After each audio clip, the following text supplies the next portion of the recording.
Bir gün Həzrəti Məhəmməd məsciddə oturub əshabələrə ədəb qaydalarını öyrədirdi və söylədi ki, hər bir kiçik böyük gəldikdə ayağa qalxmalıdır.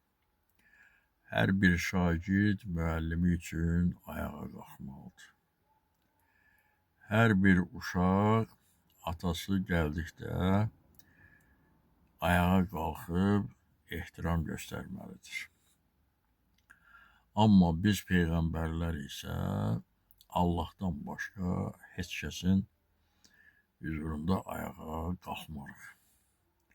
Elə bu ərəfədə Həzrəti Əli içəri daxil oldu.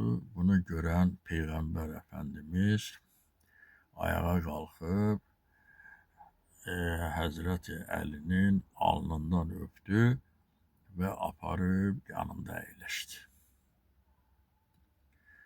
Bunu görən əshabələr Peyğəmbər Əfəndimizdən sual etdilər ki,